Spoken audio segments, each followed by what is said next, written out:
typically, discrete event models are full of probability distributions. There are standard distributions, and there are empirical distributions. These are the three fundamental distributions that are widely used, but, well, others are used as well, but you at least should be aware of those three. Exponential distribution. When you're modeling random events that do have a certain rate, let's say I have a supermarket and I know that during like the peak hour, 1,000 people enter the supermarket per hour. How do you model that? The inter-arrival time between the two people will then be exponentially distributed. Exponential distribution is used to model inter-event, inter-arrival times, times between events that are irregular but follow a certain, let's say, but have a certain rate, like 20 a minute, 1,000 people per hour. But are they, are they really correlated somehow, those arrivals? No, because people don't agree when they come to the supermarket. That's our assumption, and then we use exponential distribution. Now, triangular distribution. We may know, we use that for, let's say, service time. We may know that, okay, the minimum service time is this, maximum is that, and most observed time is like, what was it, 2 minutes or 3 minutes in our case, and we don't know anything else. Then we used triangular distribution as, let's say, approximation of the real distribution. If our knowledge is even less than that, if we only know that a certain thing, let's say, lies between minimum and maximum, but we don't even know that there are certain, values that are more frequently observed than others, then we would use uniform distribution. So that's, these are the three fundamental distributions. If, well, you do have more data, let's say you have been really recording the service time in the bank, then you would say, no, I'm not going to use any of the standard distribution. I'm going to use my custom distribution based on the real data. That's kind of standard step that is frequently done when people build simulation models. So, all right, yeah, I think I do have time to show optimization and talk a little bit about optimization with you, because that, I think, is important topic related to simulation modeling.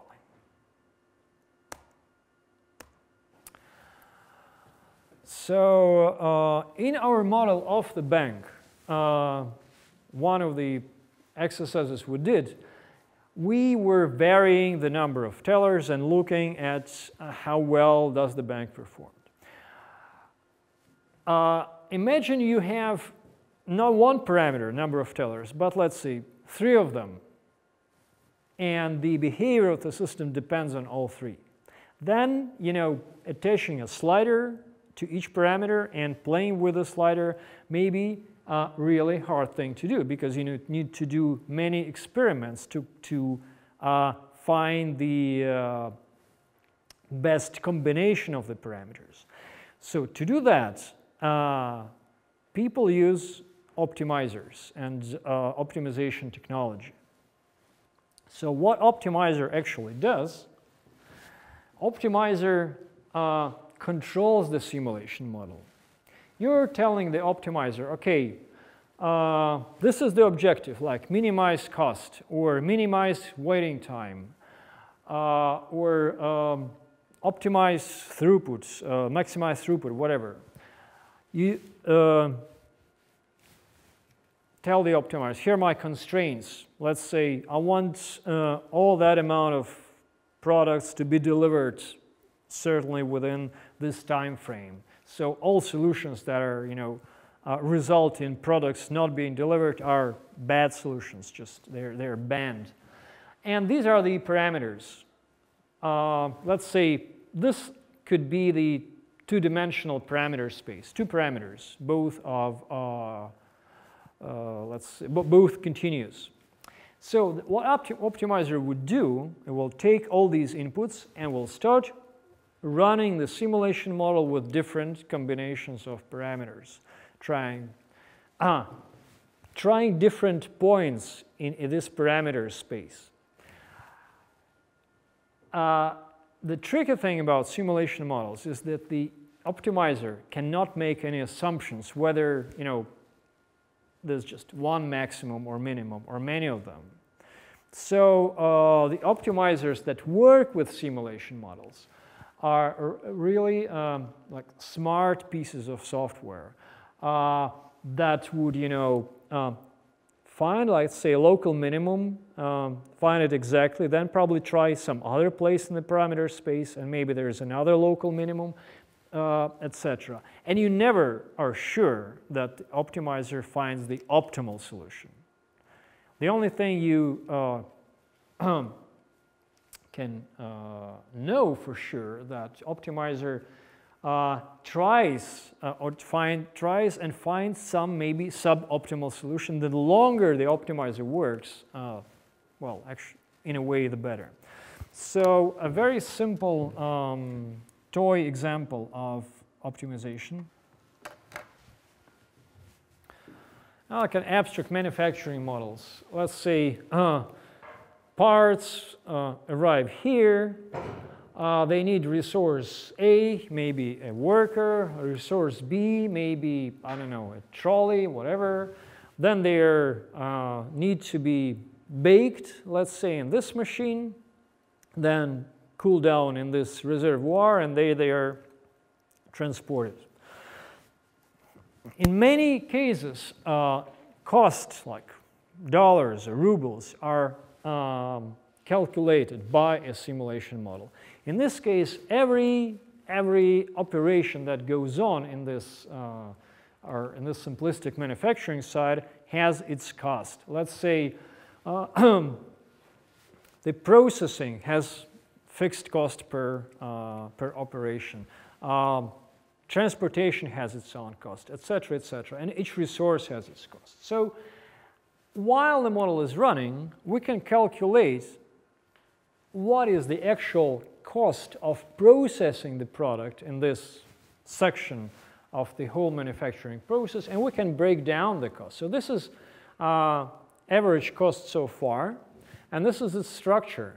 So this is the cost of idle time of resources. Let's say if a worker is doing nothing, we still pay him salary, therefore it has cost.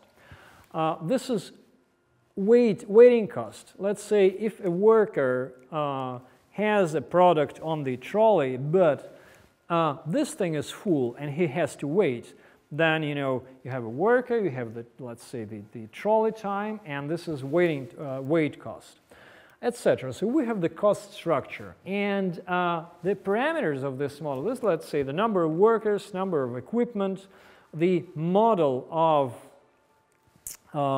this oven, whatever, and different models have different processing, let's say, processing times. And we need to optimize all that. So we give the optimizer how many? 1, 2, 3, 4 parameters, and tell him optimize cost, reduce this thing. How do we do that?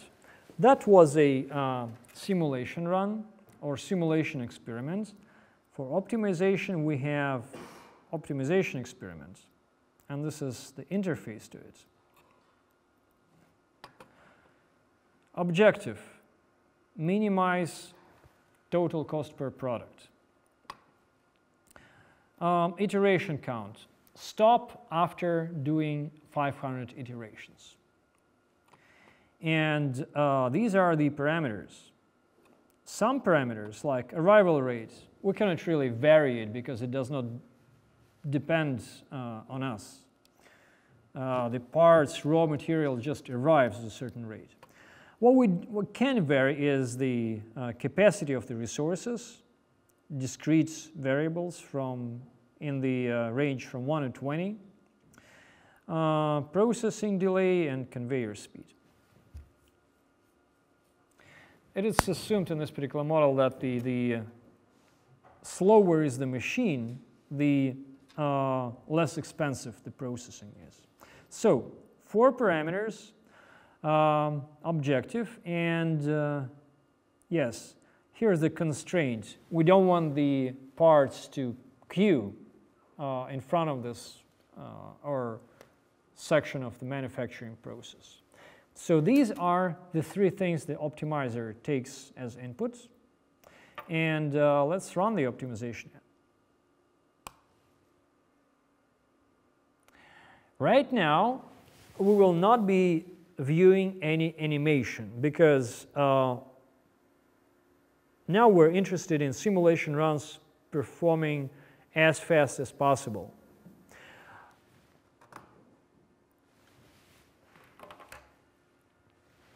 This is the progress. So by the time the bar will be over here, 500 simulations will be already performed. So the optimizer is done. What we have here is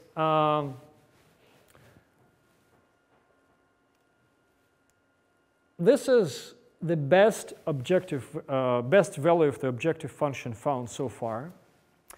And as you may remember, it was probably about $2,000. The optimizer, oh sorry, $200. Optimizer managed to reduce the cost per product to $150 roughly. And this is the set of parameters that correspond to that minimum cost. So that is the thing to remember and implement in the real system. Good. You could, sure. Pardon? Yeah, this current, what does it mean? It's as optimizer was doing iteration, it was displaying the value, the let's say current value, the last attempt he did, or it did, resulted in this suboptimal, let's say, solution. And by the way, optimizer only stopped because we told him to stop after 500 iteration. Maybe it could continue and find something better than that. We don't know, and you'll never know. Sometimes optimizer would stop and say, I think that further iterations will not really do any better. Sometimes it just wouldn't stop. And this is interesting graph, actually. This orange line is our progress of optimization. This is the value of our objective function, the cost which we're minimizing. And each dot in here corresponds to a single simulation run. So let's see. Optimizer very rapidly found solution that results in, let's say, what is it, $180.